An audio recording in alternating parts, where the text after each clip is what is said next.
Hi friends, இன்னைக்கு நாம பாட்டி வைத்தியம் பார்க்க போறோம்.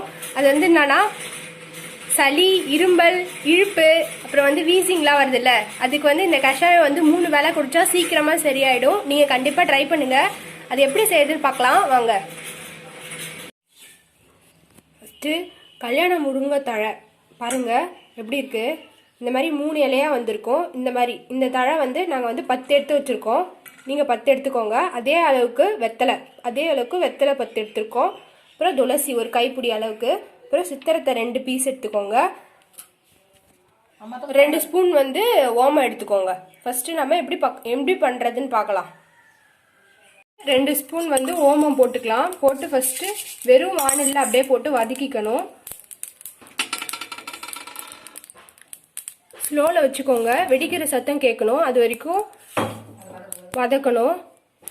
இப்போ சித்திரத்தை எடுத்து போட்டுக்கலாம். இதை வந்து நுணுக்கி எடுத்துட்டோம் நாங்கள். இதையும் போட்டு வதக்கிக்கோங்க.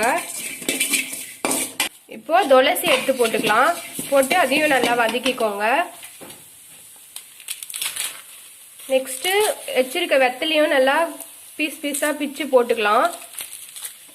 இப்போ அந்த கல்யாண முருங்கை இலை அதையும் வந்து நல்லா கிள்ளி போட்டுக்கோங்க, பீஸாக குட்டி குட்டியாக. இப்போ நல்லா வந்து வதக்குங்க.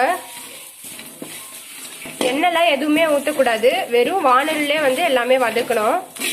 எண்ணெய்லாம் யூஸ் பண்ணாதீங்க. இப்போ வதங்கிடுச்சு பாருங்க. இந்த டைம்ல வந்து நம்ம வந்துட்டு 1/2 லிட்டர் தண்ணி ஊற்றிக்கலாம்.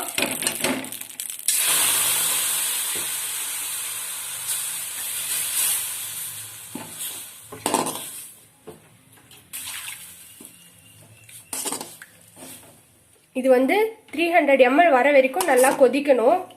அது வந்ததுக்கப்புறம் உங்களுக்கு நான் காமிக்கிறேன். பாருங்க நல்லா சுண்டி வந்திருக்கு. இதோட சாறு எல்லாமே இறங்கிடுச்சு, ப்ரௌன் கலர்ல மாறிடுச்சு பாருங்க, தெரியுதா?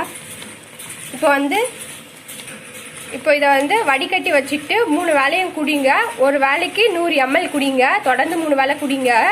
உங்களுக்கு வந்து அந்த இழுக்கிற ப்ராப்ளம், சளி அது எல்லாமே இருந்துச்சுன்னா சீக்கிரமா சரியா போயிடும். இழுப்பு, வீசிங் ப்ராப்ளம் அது எல்லாமே சரியா போயிடும்.